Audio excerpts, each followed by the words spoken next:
So yeah, we're live. Thank you so much for all being here, and those that are watching, welcome. And this is our first, so to say, panel of our Global Day of Action, International Children's Global Day of Action. And this is all about the future of education. We've got an amazing panel that is here and that is together.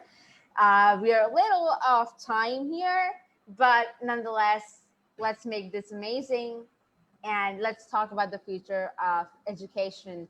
Now, the COVID-19, the virus, it really changed how we think about education, because online education and homeschooling and schooling on Zoom, all of that was, well, a weird thing or something that not all people preferred. And now we sort of have to live with it and we have to deal with it. So now our perspective on education is changing. And I see a lot of people, especially around me, that are thinking about education in a rather different way. And that COVID, I think, really provided us with the perspective. So here we have Kyle Wagner, Peter Hostrosser, Nyla Malou, and Tom Markham here with us to discuss the future of education. I'd like, one by one, to please introduce yourself briefly so all of us can initially know who you are. Let's start with the youngest in the house, Nyla Malou. Hello, Nyla. How are you doing? Yeah, I'm good. Thank you for having me. So I'm Nyla. I'm a 15-year-old. Most of my work has been within the environmental sector. So I'm working on building transparent and flexible solar cells in a lab and doing a little bit of research into trying to create a better algae-based bioplastic. And then I'm also working on a sequel to my novel that was released a few months ago, as well as putting together a children's book series on emerging technologies like artificial intelligence, blockchain, nanotech, things like that. So yeah, that's a little bit about me, and thank you for having me. Yeah, and I met with this amazing lady and I fell in love because she was talking about amazing physics and bio stuff. That's what I understood from when we met. Kyle Wagner, please go ahead with your brief introduction. Okay, that's a very hard introduction to follow. Nyla, you're 15, and I think you've done more than I've done. I won't reveal my age, but it's older than you are. So I'm Kyle. I am over here in Hong Kong, primarily really helping schools, I think, really make the transition. We've been talking about this for quite a long time in terms of the innovations that are necessary in education. I think Nyla and Rahid are living proof of what happens when you empower kids to take control of their own learning. I primarily work around the field of project-based learning. Got my start in High Tech High in San Diego, which probably a lot of people have heard of. And it's led me now internationally to work with schools on all different parts of the globe, and really helping teachers make the transition to really student-centered learning, and primarily doing that through project-based experiences. I'm sure Nyla will have 3 or 4 books by the time she's my age, but I have one, and that is Power of Simple, and it's really offering some common sense types of strategies to make those transitions and shifts. So that's me. Amazing. Thank you so much for being here. It's such an honor to have you on. Sir Tom Markham, please, your brief introduction. So happy to have you here. You're on mute, Tom. Thank you, Raheen. It's great to be here. I'm Tom Markham. I'm sitting here in California this morning. I have been actually working on the future of education for 30 years, and I'm glad to say I think it might actually be here. That's probably why we're having conversations like this, and I'm anxious to get into what that means and what that conversation looks like. My journey has been from classroom teacher, to founder of an organization called PBL Global. In that capacity, actually, Kyle and I have worked together. We work in the same field. I'm also a psychologist, so I'm interested in social emotional strengths and the personal qualities that are explored as people go forward in education, which actually I think are going to be far more important than the actual curriculum we deliver. It's going to be the ability of people to manage themselves through what I see as somewhat of a chaotic future. And I have a book that is not that well known, but is actually my best book, I think. It's called Redefining Smart. And that's really about how we awaken ourselves to become different kind of learners in this world. So I'm very happy to be here and happy to join. So thank you, Rahim. Yeah, thank you so much for being here. It's an amazing sort of interaction that we had. And it's so nice to have it again with you, yet discussing the entire group. Now, Peter Hofstrasser, so nice. It's so nice to have you here. It's so amazing. Please introduce yourself. Sure. Thank you so much. My name is Peter Hostrasser. I've been in education for 20 years as a secondary educator. I'm a two-time entrepreneur, one big failure learning moment. And then right now, I co-founded Hall Pass Education, which is a think tank around education with two of my co-founders, Dr. Peter James and Audrey Boyle. I also am the host of Disrupt Education, a podcast that's been going on for about 4 or 5 years now. Raheen, you're on there. And I look forward to having a few of the other panelists on there as well.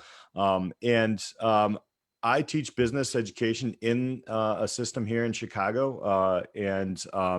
I love playing around in the system, getting your hands dirty, changing things up, and just like Kyle, Tom, and Nyla, all the project-based learning, empowering students is what we're playing around with. I have the opportunity to have a stage of students in front of me to listen to learn from, and to build with curriculum. So as a business educator, I have those opportunities. So it's great to be here and share some of the experiences that I've had. Amazing. So nice to have you on. And I think, yes, this panel, some of the people in the panel would be amazing guests on District Education. It was an amazing podcast with you. And now comes to, never the least, Heidi Little Newhouse, who, by the way, is organizing this Global Diff Action with me. So she's sort of like my partner in peace, not crime, but yeah. Go ahead with a brief introduction. Yeah, I love it. Yeah, so that's great to hear. And I appreciate everything that I'm hearing from everybody right now. I'm one of those who started with what we now call social emotional learning in '93. And so I was always the odd duck. I was the woman who came in to teach people how to love themselves. I was the woman who came in to teach people how to work together in the classroom and to unite. You know, now we have a title. So I went ahead and created the Center for Advancement in Social Emotional Learning. And so we are actively flowing out 8 modules on embodiment practices, tools, and techniques to help people connect with their hearts and to understand how to work in relation to self, family, community, and the world. So it's International Children's Month, which is June. It's our 9th year. It's a 365-day-a-year free thematic activity platform for the world to partake in. It's common source, public domain. People can go ahead and do whatever they wish with it. And we welcome people's love, care, and respect for all the children on earth, which is our mission. Right, Raheen? Yay. And so Raheen's fantastic. And I hope she'll tell everybody also about what she's doing right now, because it's really cool. And then I look forward to exploring with everybody, how do we build a world that works for all? Because I'm refreshed to be with you. We're here. This is it. It's happening. It's amazing. Raheen? Yeah. Thank you so much. And well, yeah, I'm just going to tell like a little bit of myself. So my name is Raheen. I am 13 years old. I'm a stand-up comedian, a writer, an entrepreneur, a volunteer teacher, an interviewer, a theater actress, and now I also work on child rights and peace. So that is what I do, and I want to empower everybody around me, regardless of their race, their religion, their caste, or their creed. And I mean, I see all of you guys here, and you guys just introduce yourself, and it's just like, you know, I know amazing you guys are, and it's just like a refreshment of that. And all of you guys who have been working in education or in like Umulu, I mean, I feel like how she's been educated and how she utilized that into the real world is the real thing. To utilize what you learned into actual practical things and into your passion and feel your passion that way. What do you guys think is the future of education? Nile Malu. The future of classrooms, so sorry. Yeah. So big question to unpack, but I honestly think, and I think Peter touched on it a little bit, is just like project-based learning. That's what I envision for the future of education.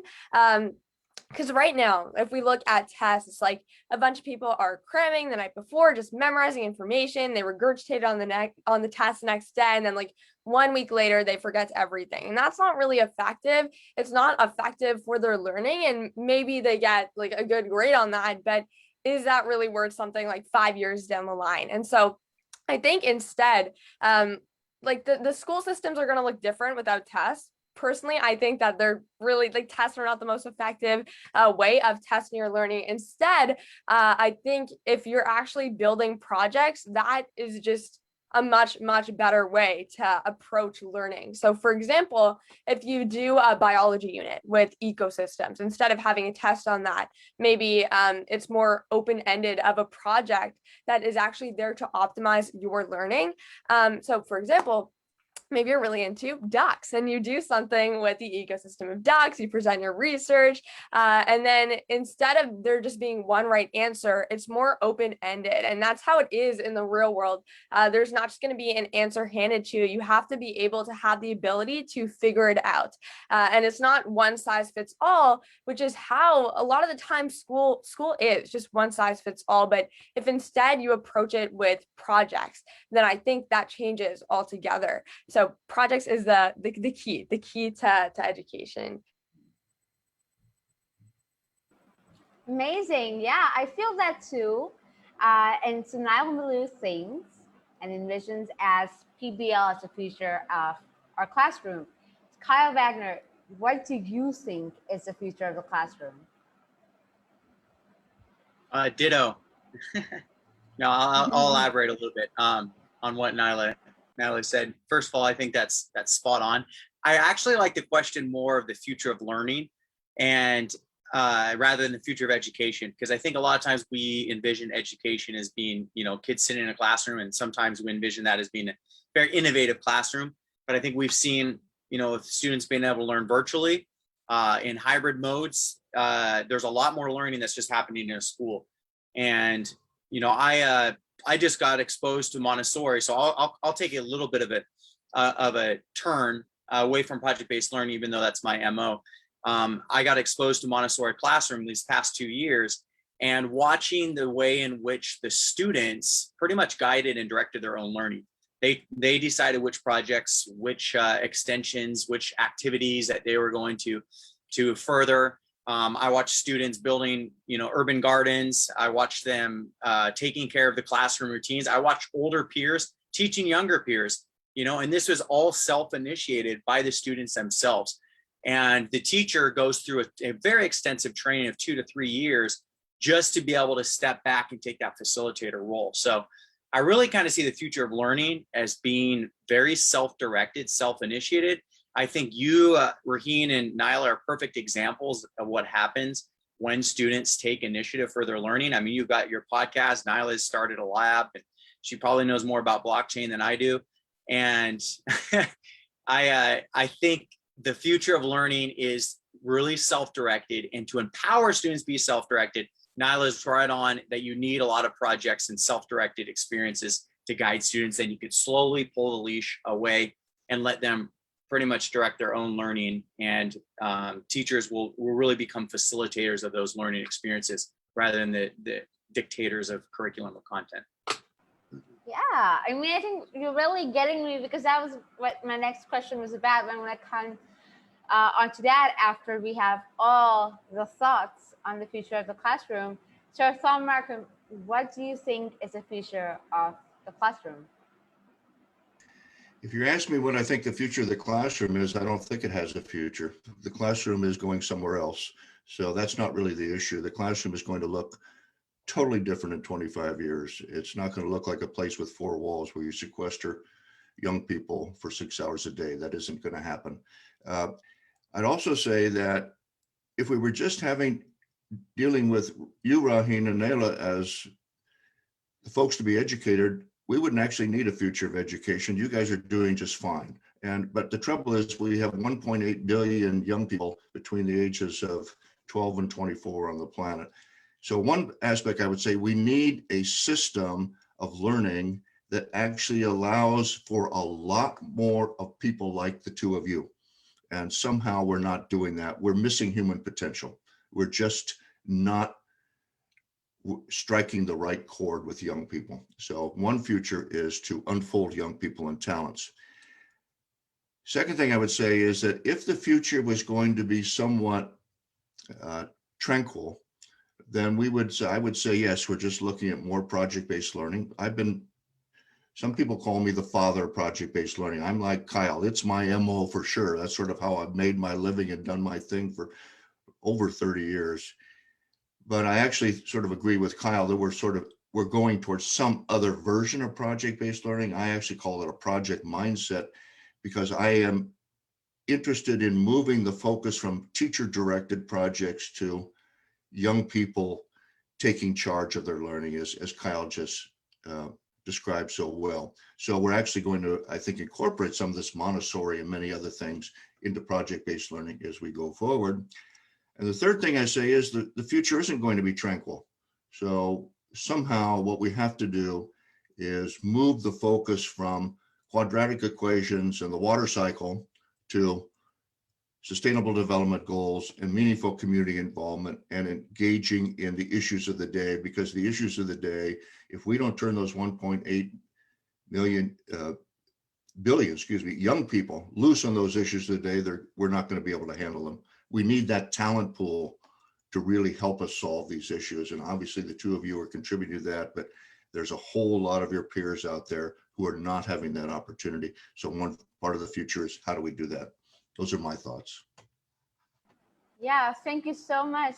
I mean, yes, that is, you are the PBL guru, as I would like to say that. So, yeah. And what about you, Peter Hofstrasser? What do you think is the future of our classroom, if there is any future? Yeah, Now I mean, I'm rethinking my questions. Yeah, I'm going to jump into Kyle's answer. Ditto. I think that a lot of what has been said here, put together, is the idea of the classroom or lack thereof. This will not be an easy transition, like Tom's saying. I think this year is going to be very, especially in the States and worldwide, we're taking a look at people who want to move and change this thing, because we know the inequities, we know of all the things that are troubling, to where we are not allowing students to be like you two young people here, and doing amazing things.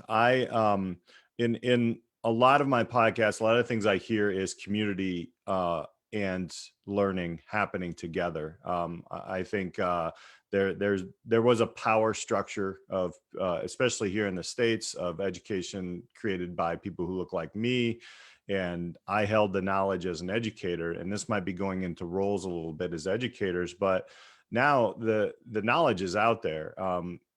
Teachers I don't like the term teacher anymore. I think it's completely outdated. I think that we are coaches, we are mentors, we are people here to help you be what you want to be, guide you, give you advice, connect you with people, connect you with your community, listen, understand, and learn, and be a teammate in this. So in that sense, the roles are completely changing, or will be changed. Because I have students sitting in my class, they know exactly what I'm going to talk about if I was to spill them curriculum. So we have different kinds of discussions. And the environments, like Tom said, this is not going to be a place where we just house people in a room or in a building. We need to have people interacting with their communities, their local communities. That's the only way you make local communities better is I can't go into a community and say, this is what you need. I'm the teacher.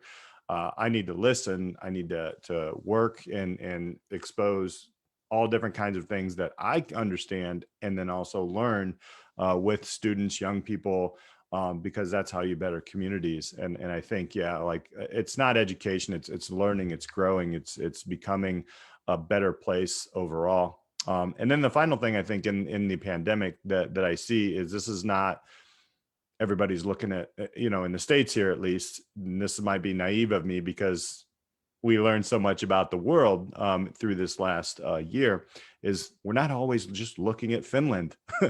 Okay, it's not just Finland, it's all across the world, and there's some amazing things going on, and I think we've all exposed those things here, and are exposing those things, and that is something that the learning environment is now not, it doesn't have to just be your local community, which it can be if the students choose that, but it can be worldwide as well to make and learn from each other. It's becoming a smaller place. Yeah, that's true. I appreciate your answer. And what about you, Heidi? What do you think is the future of the classroom? Well, I made a global classroom 9 years ago. That was a platform for people to use their voices and empowerment. The whole purpose was we had like peace contests and art contests for kids, and that was it, right? And I was like, well, I know they have a lot more to offer and a lot more to say. So that's why we built International Children's Month, so they would have a place to speak from and say from. So Jamie Margolin from This Is Zero Hour has gone from being a 12-year-old working with Chutesca Martinez with the Earth Guardians to running a huge major environmental organization. Chutesca Martinez went from very humble beginnings to running Earth Guardians chapters all over the world. It's being done. And then of course my whole bag is self-love. If we love ourselves and we actually give people room to cultivate their inner guidance system and who they are as people, and give them space, safe and brave space to do that, which is my whole role now after we got the children all like empowered and out in the world. And I'm not saying I'm the only one who did that. It took all of us, all the good parents, all the great relatives, everybody involved. Now I want to empower the educators to love themselves so they can be the embodiment of that. And then when they're out there modeling in the public systems, they can model what it looks like to love, care, and respect yourself and each other.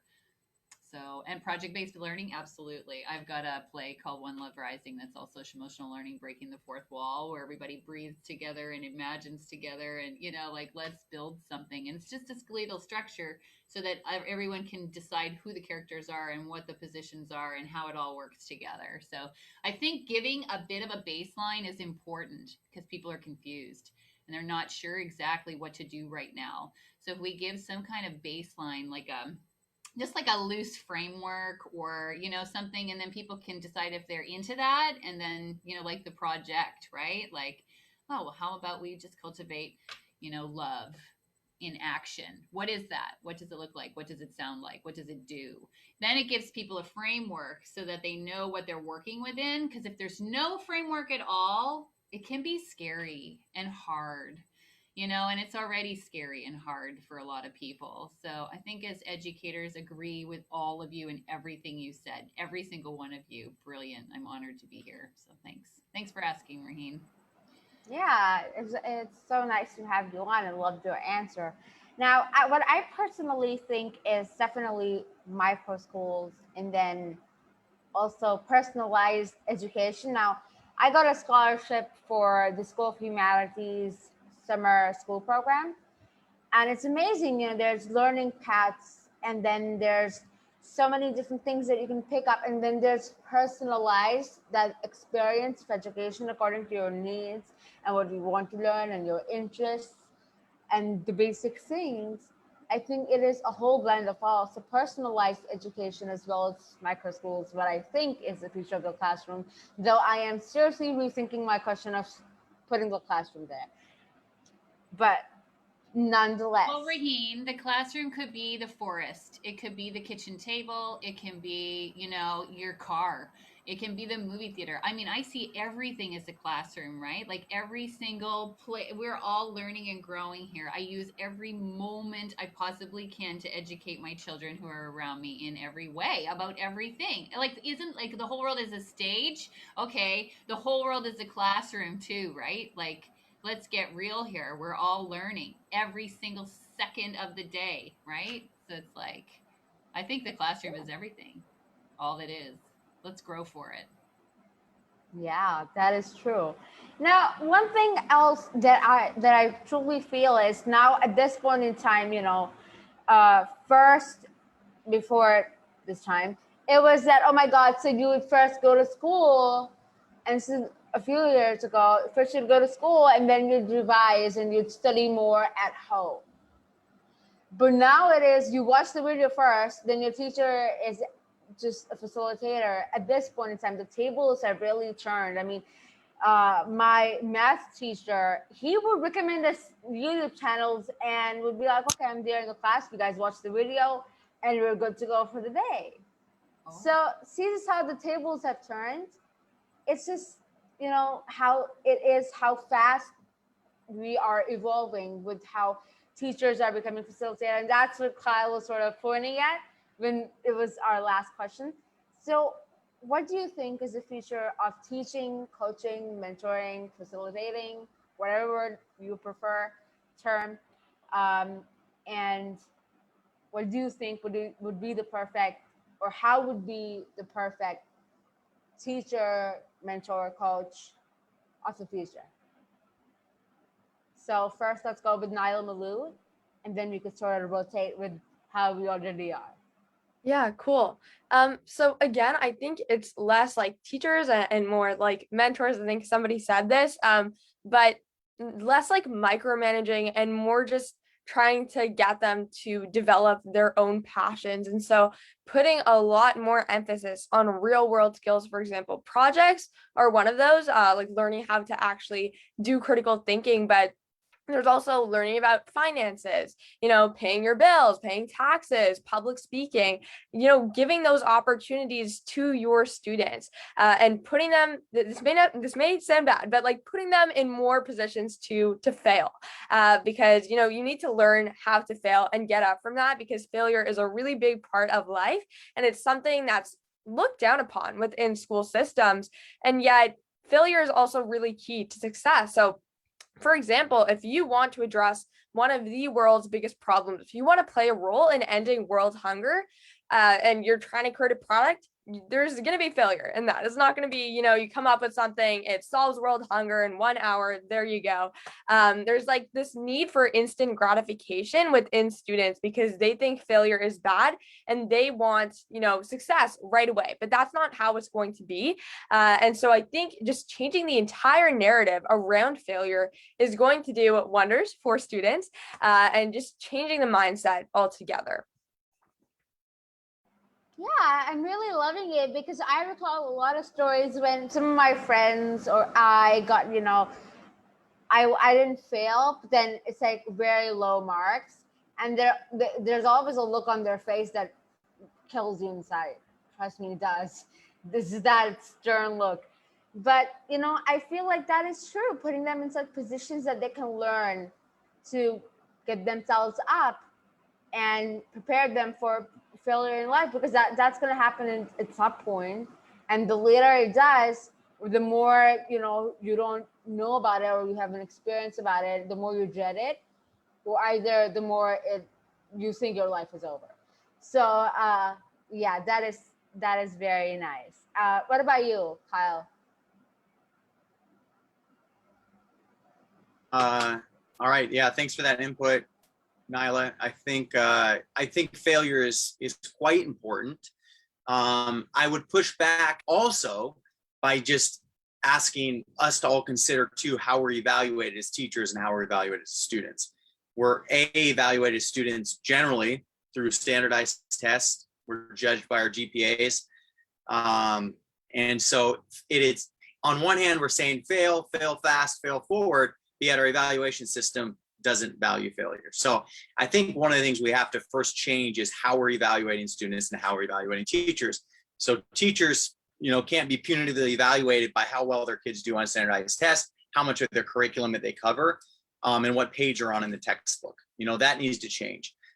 Students can't be evaluated by their standardized test scores or by their GPAs. So I think a more holistic evaluation system, so that students are developing a lot of these skills and they're able to showcase, yes, I've had this failure, but it's also led me to this growth and this success. So as you mentioned, world hunger, right? So what was the very first action that was taken towards world hunger? Was it looking just within your own community and looking at, you know, a food bank and trying to, you know, feed more people within your own community and doing that more sustainably? And if you have that long-term ability as a student to be able to develop that project, and you have a portfolio that is demonstrating your growth through that, and your evaluation system is more about your perseverance, your resilience, your innovation, your creativity, then therefore that benchmark is going to be a lot better to demonstrate really what you are capable of as a student. So I think we need to change evaluation systems. I see the future is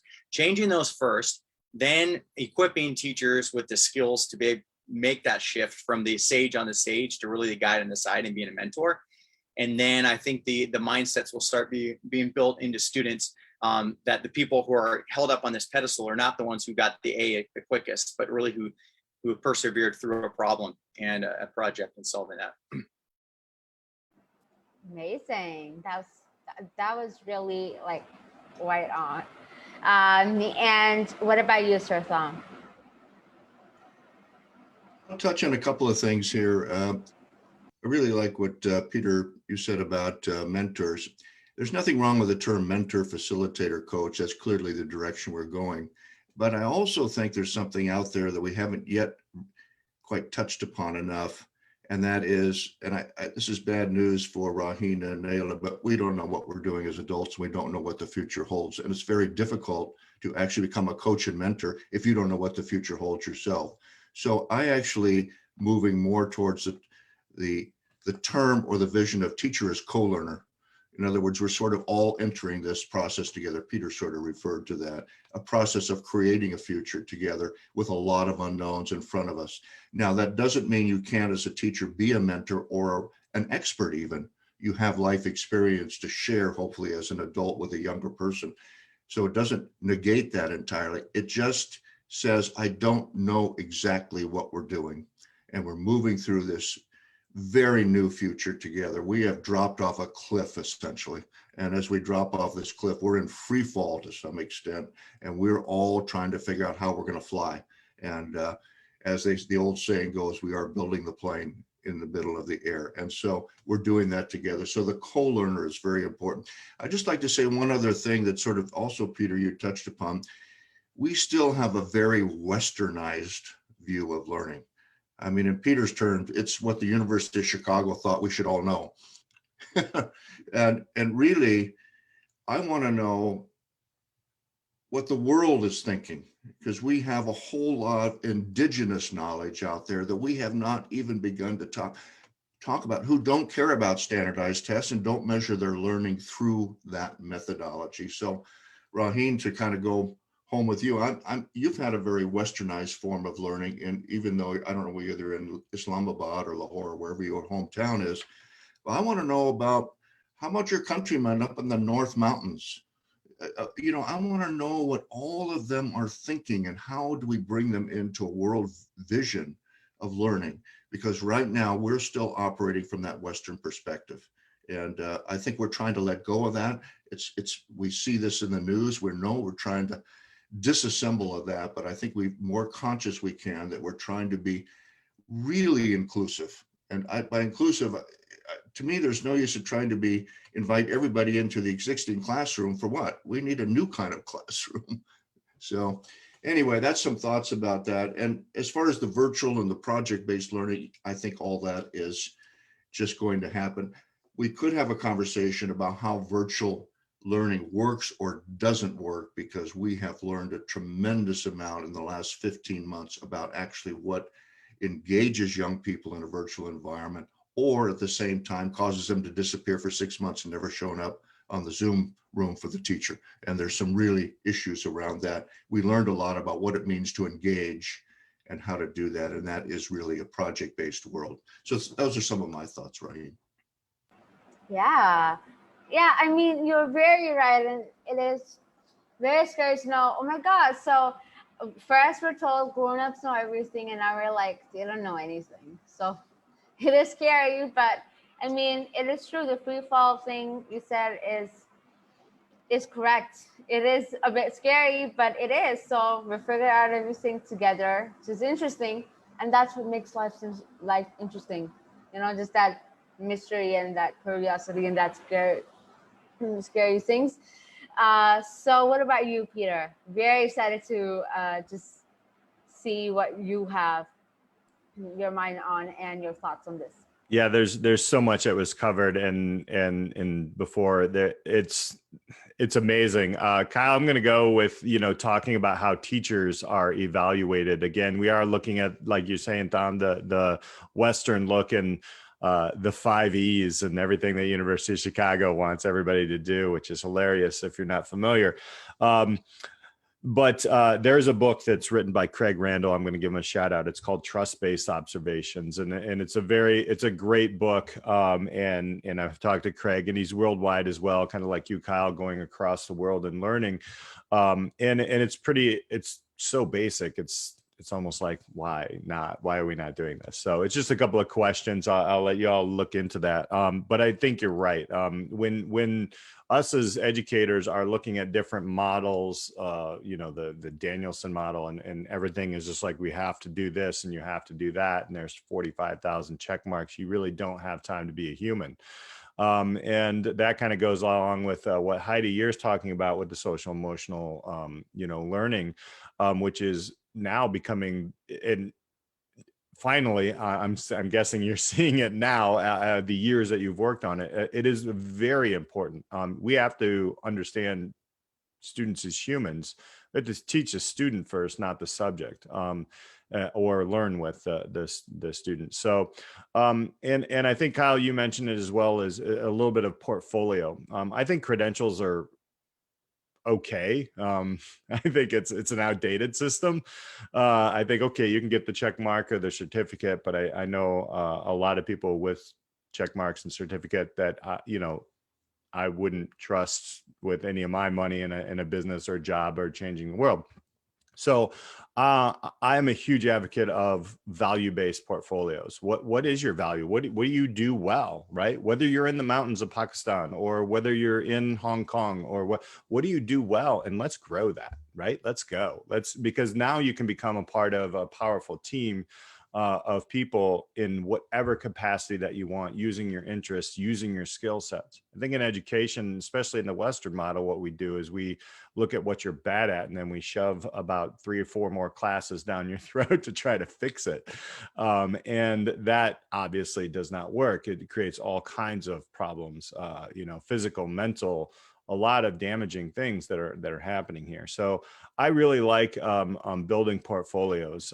When I was an administrator in the Western burbs here before I just went back into teaching, into the having fun in the classroom. But there were 6 things that they were looking at, the district was looking at. They didn't know how to do it. To your point, Tom, we don't know what we're doing, but we're failing in front of people. But they came up with 6 pretty cool things. It was being self-empowered, being a communicator, somebody who thinks critically, which is obviously no one knows exactly what that means ever. Embracing diversity, being a creator and a collaborator. And okay, we'll start there, and then start with your skills and how do you as a person do that, rather than you get an A on a math test or whatever. So that's kind of the way I see it as well. And Don, thank you so much, because I love teaching in a place where there are 4 generations of people. And you're right, I have certain experiences, but it's not going to look like the experience. I mean, if you can imagine what my grandparents went through, is not even close to what I went through. So how do we know what's happening next with the youth? So I like the co-learning piece as well.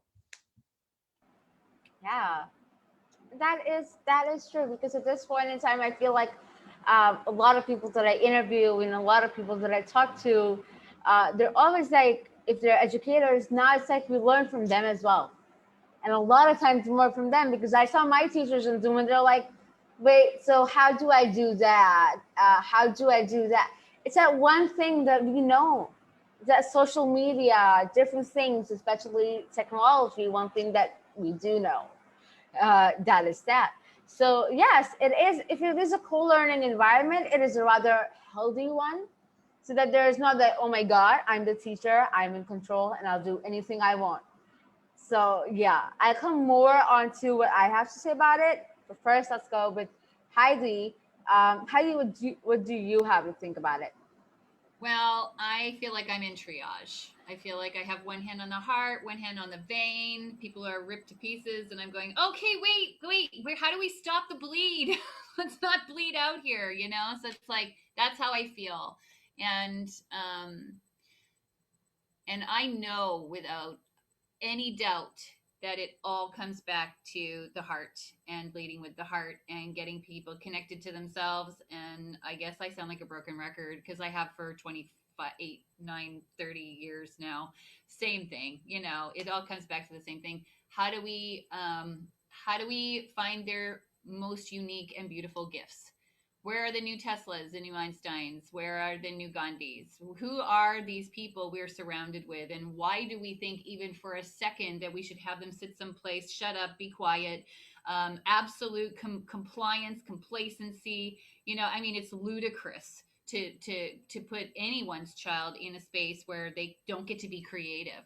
We are creative beings. That is our job here. That's what we are created to do. Our cells are always dividing every multi-second, you know? So it's like Stanislavski said it best, and then I'll quote Gandhi and then I'll be done. But Stanislavski said that the root of prejudice is actually foisting our opinion on others when they're in the creative process. So if you think of that in relation to all of what we've done to other cultures and everything else, those people, they didn't love themselves in the first place, and that's why they hurt other people. So hello, let's get to the stem here of where the bleed is. And then from there, Gandhi said, we have spent decades and centuries educating the mind, decades and centuries training the body, and we have allowed the heart to atrophy. I call out to you as educators, as mentors, as guides, as parents, help with the heart. Lead them to their heart. And when I read that, that was it. My whole life was, oh yeah, that's exactly what I'm doing my master's work on, my dissertation. I fought to prove self-love in education with a board of people. You guys all know what it's like with your master's degrees. You have to fight to prove. And to prove that love is important, oh gosh, I wanted to tear my hair out. It was terrible. But you know, we did it. I got it done, and then here it is. So now let's reach everybody. You know, let's reach everybody and get them connected to their heart. And then when they're connected to their heart, then they can do projects and they'll feel confident standing up and sharing themselves in front of people. And you know how many times I've failed? Every single day, 25 times a day. Seriously. Like, to actually get anything relatively important done, you're going to get people who have no idea what you're talking about. You're going to get people who don't understand you. You're going to have to stand in that place where nobody really knows what you're talking about until they finally get an inkling, because they say the average person takes 7 to 14 times in marketing to actually hear or see something that has come across the table for them. It's 7 to 14 times. That's a lot of times to have to repeat yourself. So I'm used to feeling like a broken record at this point, but at least now the world is reflecting something back to me that makes sense, right? Like, let's care for things and take care of people. And there was always that, but it should be common, you know, like it should be common to love, care, and respect children and to take care of them. And we're going to go through a period here in the next year where it's pretty shameful with the residential schools. And I mean, want to give schools a bad name? Just take a look at what's happening right now with that. I mean, they were allowed to do whatever they wanted to those children. And, you know, it's like parental involvement, guardian involvement, getting the community and the families involved.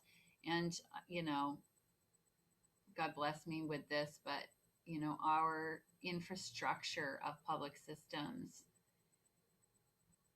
it's time to flow and move with the times and what needs to happen, right, for people. You guys are giving me empowerment here, because, you know, it's not easy knocking on district doors, you know, and saying, oh, hi, I'm here and we have self-love. Okay, like you should see the eyeballs that have rolled at me over the years teaching people to connect to their hearts. But that's okay. We do it anyway, right? Because we know it's right. Right? We do the progressive education because we know it's right. And for people like Nayla, is that how you say your name? Is Nayla? It's Nyla. Nyla, it's beautiful. And I love you. Thank you for doing what you're doing in the world and for being empowered and standing in your truth. You know, that's what we want. We want people young people to stand in their truth and to have the confidence and know they're supported to do that. So many blessings. Yes. So I mean, what I have to say is this, and what you said, Heidi, really resonated. Like, yeah, thank God you have your silky, beautiful hair, and you went through all of that. You did not rip them out. So, coming back You're to awesome. She's like the ultimate connector, empowered lover, and it's because her dad is behind her, totally 1,000%. And she works with grown-ups like us, adults like us, who are embracing our inner child and can extend, right, the empowerment to others. It's huge. Every one of you has done the work. Thank you. yeah, and today me and Heidi have been friends for a year because last year, exactly today, I did a session with her. So that was the first time that we met. So Your international- congratulations to us. And now my question is, how do you think the curriculum is changing? It's probably changing. And what do you think is the future of the curriculum, keeping in mind of how do you think will technology be incorporated into the curriculum? Let's go with that. Uh, let's go with Carl Wagner. What do you think? I feel like it's unfair. You're always calling me first. I think we should give. You can call me What? later. Okay, Peter, what about you? You're always happy. Yeah, the curriculum I think is an interesting thing. I think Tom mentioned it before. We have this curriculum that is the core four or the westernized. It's the same thing over and over and over and over again. And again, it's not human centric. It's not. It's just here it is, and we're going to grade you on that. I think it's a necessity that the curriculum becomes how to make the world a better place. I mean, and not necessarily the entire world, the immediate world of where people are. We always say you need to meet your students where they are. Well, the curriculum needs to be where the students are and what they're dealing with. I've worked in several different schools here in the States, and very different. I think Heidi, you talked a little bit about how, districts are very different. There is a lot of different social economics, a lot of racial, a lot of isms across the board. And for me to come into a district and be a person who is the minority in that district, and then you learn that those core four are applicable, but not even close the way that we're teaching them, or the system in the westernized world is teaching them. So, again, like as a business educator, I have that opportunity to figure out, okay, most students they did want financial literacy. They did want to understand how can I make ends meet for my family? Where do I go to get a loan? I mean, how can I afford whatever they need to afford, and the basics and different things like that. And then that needs to become the curriculum, in my opinion. We need to raise people up into where they are. But in order to do that, like Heidi said, we need to understand who they are. So the curriculum really is humanistic first, teaching those students. So that's the way I see it. It's out of necessity. It is out of interest and how people see the world, because you all have amazing opportunities to bring and ideas. We're doing this right here, and Raheen, you help put this together. I mean, this is an example of a necessity. Let's start talking about this, and you've created this, and that's how we're using technology. And using technology as a positive, I think, as what we're doing there. There's a lot to learn, and we can't be afraid of it. I think we need to embrace it and fail with it, but then have the support underneath it as well. Yeah, you're totally right. Sorry, there's somebody at the door going crazy. And I mean, I totally think about the Western perspective, which I forgot to speak about. But it is true. And at this point in time, at least in Pakistan or the school that I was going to, when it is something from the West, it's just cool. That's That's what parents are paying for the Western perspective, or for the Western studies, or for the Western things to be taught. And for the Pakistani things, it's in government schools, it's in public schools. Every private school, they're always about, oh, so you're going to teach my child English, or you're going to speak in English, or you're going to, do everything right up to the university level. We go to, so there's going to be Western case studies, and there's going to be Western this. Everybody is just stoked about the fact that it is from there. And we really, at times, lose the fact that we need to appreciate what we have and the ancestral knowledge that we have, and that we can utilize our people and people's knowledge to know more and to create a world that works for all. See how I did that? But please, let's come on to Kyle Wagner. Are you ready, or should I go on to somebody else? I'm ready. Well, Kyle's probably ready too. Go ahead, Kyle. You go. I want to be later on because I thought your time. He wants to, yeah, Kyle likes to follow up and end everything, so that's fine. So, all right. Listen, I'm gonna tie a few things together here.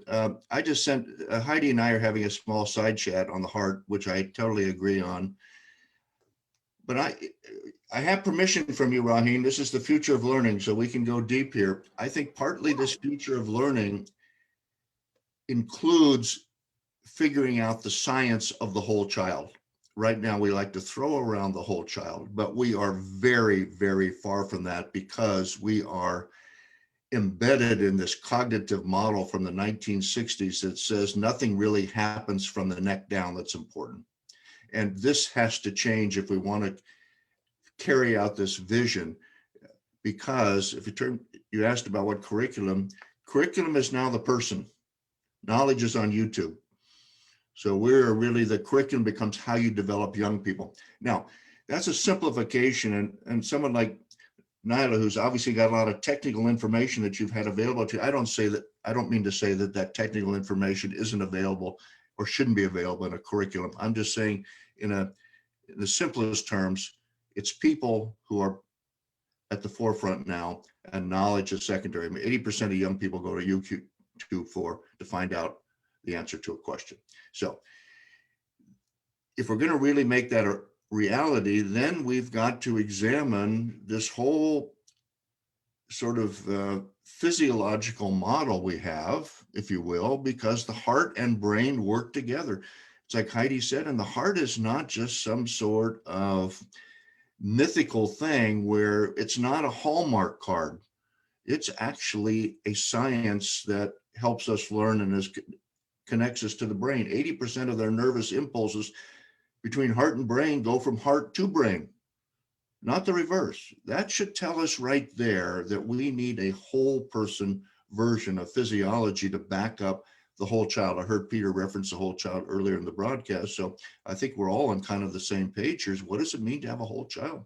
And really don't have a science that backs us up right now. I have a lot of complaints about neuroscience, and a lot of assumptions are made by today's neuroscientists and cognitive scientists who then drive our curriculum, which I think are incorrect. And I'll just throw out something. If we're going to figure out the feature of learning, we better have a little better insight into what actually the mind is, which is a term we use 20,000 times a day in education and have absolutely no idea what we're talking about. Oh, we're going to improve the minds. Well, what are we doing? Well, we don't know. So I'm just saying, maybe the future of learning might start with some honesty on the part of the establishment that we're a bit at sea here. That's my thought. So I'll turn that over to Kyle and he can do something with that. All right. Is it my turn, Raheen, to do something with that, or do you want to? No, go next. Go ahead, Kyle. I'll go next. Okay. Yeah, Tom, you pretty much covered everything I wanted to mention. I think, though, you gave a better tweet. I wrote it down. Learning from the heart is not a Hallmark card. It's a scientific process. I'm definitely going to be tweeting that out later.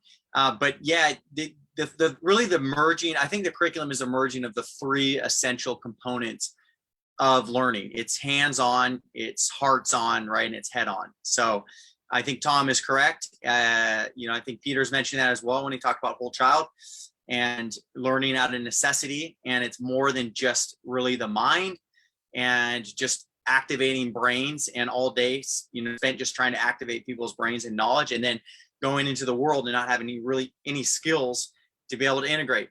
Because here's another cliche, right? The jobs of the future, right? You're gonna hate I'm saying this, but it's true, right? What half the jobs of the future aren't jobs of today. It's probably going to be higher than that. So you're either going to have AI that's going to do it for you, or it's not going to be a job that exists anymore because it's become obsolete and there's a better process for it. So really the curriculum is not just a set of knowledge. I think really the curriculum is empowering young people with skills. I have put forth a proposition for what the future of curriculum could be. And I said it a few weeks back on LinkedIn, and I would love for someone to take me up on it. But I think it's centered around what was mentioned earlier about making the world a better place.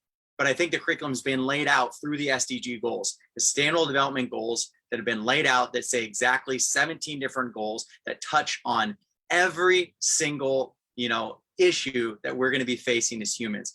From a scientific standpoint, from a humanities standpoint, it's transdisciplinary. It's making the world a better place. There's room for heart, head, and hand in it. There's room for learner and student agency. And you're not just working for yourself to discover your passions or interests. You're working to discover your passions and interests so that you literally can make the world a better place and reach the goals for humankind together collectively. And it's not just students working on it. It's teachers working right alongside students, facilitators rather. It's the community. It's embracing indigenous culture as well as the Western culture. And there it is. It's been laid out. Let's make that the curriculum. Yeah, definitely. So nice that you put that. And what I have to say is, curriculum here, the sort of things that are like, even the books, my dad studied with are still the same. I study from them. It is very weird because things have been happening since, he's a 42-year-old man and I am 13 years old. Do the math yourself.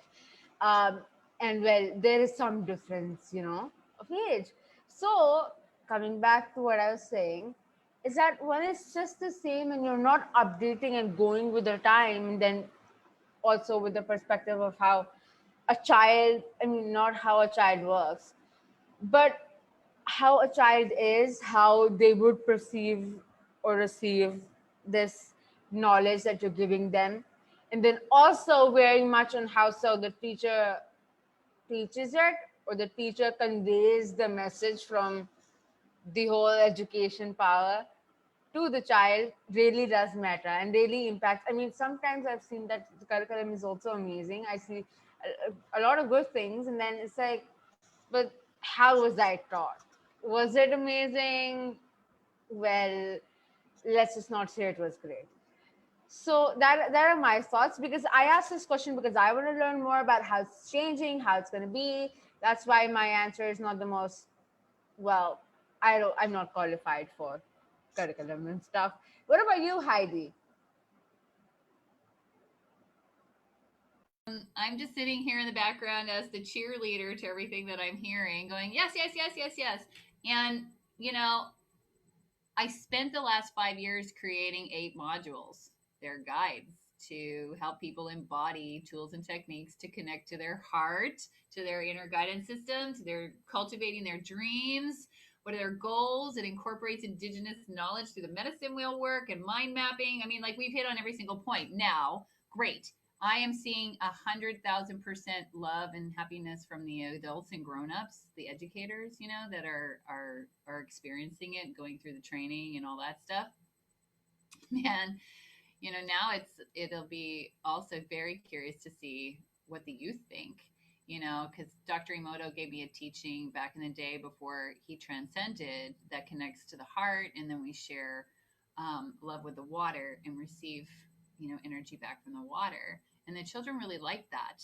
It's a very beautiful thing to feel your energy as you cultivate the joy. And that's what we're going to do at 111 today. So you literally put your hands to your heart, because we draw attention to the places we touch, right? So you literally put your hands to your heart, and then you imagine all of the beautiful things in your life, like the most beautiful things ever. The joy, the birthday parties, the grandmas, the anything. And you fill yourself all up with love, and then you send it out to the next time zone. And with Dr. Emoto, you send it to the water. You said, water, I love you, I thank you, I respect you. And then the water, you wait, and the water will literally give you energy back into your hands, and you can bring it to your heart. And it teaches and shares and shows, and you work with the activity of actually giving and receiving with the water. Try it in your bathtub, with a bowl of water, at a lake, a river, an ocean. It works. It's amazing, and it's always different. So, let's see. Because Raheen, you might shock me. You're going to take the module certifications. You might hate it as a youth. I have no idea what you're going to think, because I know you guys come in all turned on, tapped into, and then like, how much abuse does the person suffer, right? To make them feel like different inside of themselves. How much do they pick up in their environment that affects them in some way? So this is what we're dealing with. And like, we have like societal things going on right now, right? And they're like big things. And there's a lot of weapons in Hollywood. There's a lot of weapons in video games. There's a lot of killing going on. There's a lot of, it's okay to go beat somebody up and take them out of their car on a video game. I saw it the other day. To me, it's atrocious. I'm like, why are you doing this? Why are you playing this game? It's just pretend.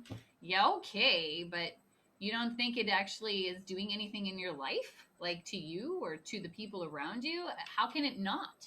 Right? So it's like just being really conscious about how we're moving forward, I suppose. And everybody in this room is outstanding. And I want to work with all of you. So I'll be in touch after our panel. It's like, you're all great. Yay. Yeah. I mean, with the video game thing you said, so my brother, he's a fan of so many games. And I was like, oh my God, I work on PC and this is what you're doing? Wow. So ironic. And then I delete it every night, and then he installs them again. So there's a whole cycle that's been going on. Mhm. But, I'm sure that it does make an effect, and this is the best that I can do. And what about you, Nyla? It's been so long since we heard Nyla, so give it up for her. And what do you think? Or the certain aspect of the question that I'd like for you to answer is definitely, how do you think technology could be incorporated into what we're learning and the curriculum? Oh, technology. Yeah, I think really everything is being like shifted to technology already. So like in the past, like maybe COVID kind of accelerated that, but in the past, like, writing tests on papers, for example, now we're doing pretty much everything online.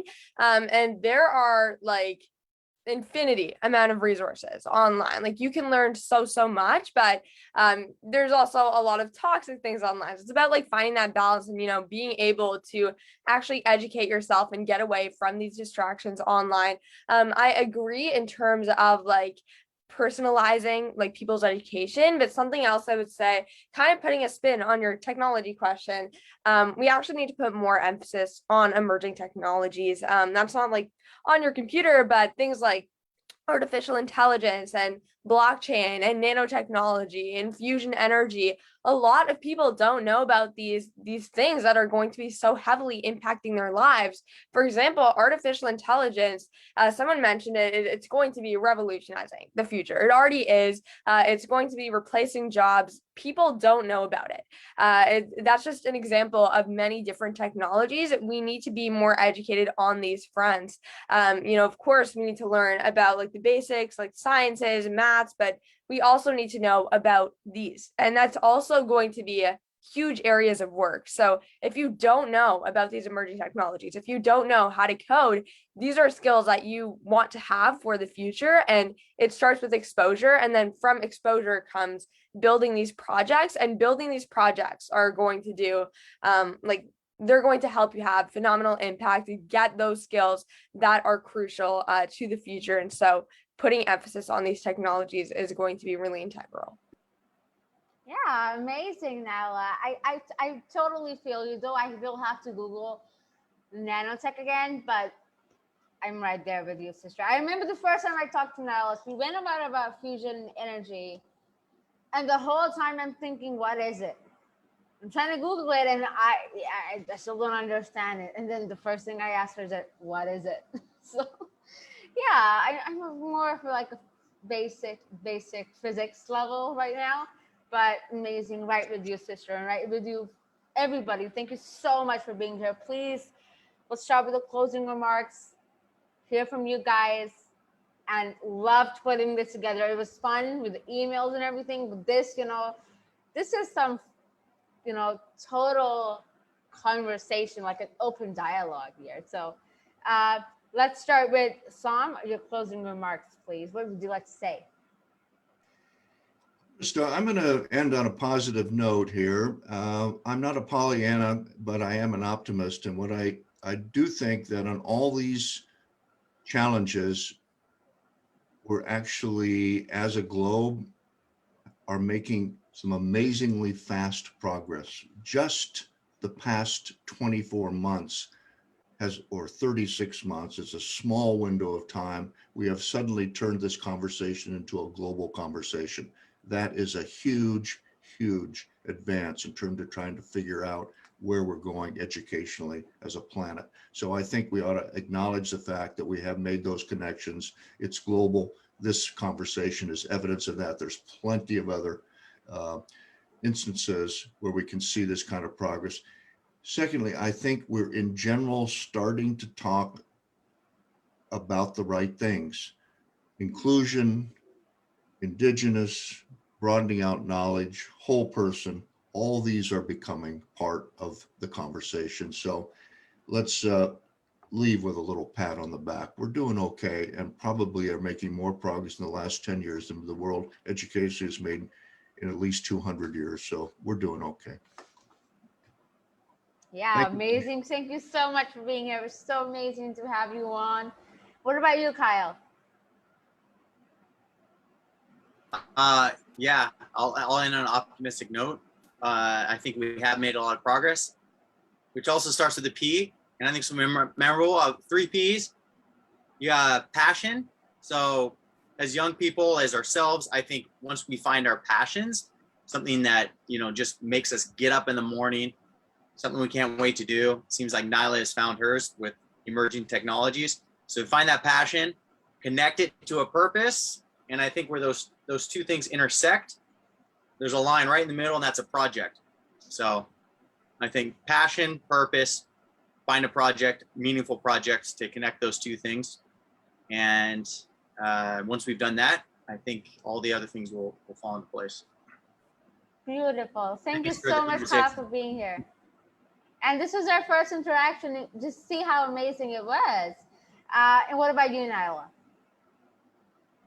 Yeah, I would kind of leave on the note of just however many people are listening, like regardless of your age, just keep learning. There are so many resources available online. We're really lucky to even have technology in front of us. So just taking advantage of that, taking courses, watching videos, reading articles, there's so much to learn. And so, yes, just keep learning, keep educating yourself. Thank you for having me. Amazing. So nice to have you on. Thank you so much for coming on. What about you, Peter? So in 2017, I tweeted, and it's actually my posted tweet since we mentioned Twitter, outdated education standards will remain the same until somebody challenges them. And of course, almost to the day in 2021 or 2020, that happened. And I think as Kyle and Tom and Nyla are talking about, like, this is where we're going. And at the beginning of this pandemic, I knew that this next school year was going to be the one where I was going to learn the most. I didn't say I was going to control, teach, or anything. I was going to learn the most. And it started generating this conversation even more. And look what's come of it. We're going to fail forward. And this is a definite turning point. And I'm also an optimist, and that's why I'm always happy. But it is going to be a tough road, but it's worth the fight, and doing these things are very important. So thank you for having me, Rain. Thank you so much for being here, Peter. You had an amazing perspective to share on all the questions, and so did all of you guys. What about you, Heidi? Just sending lots of love to everybody and blessings for everyone finding their gifts and their calling here so they know what they're doing and purpose. And thank you for having me here with all of these wonderful people. I appreciate every one of you. It's amazing having you on, and see what the power of technology is.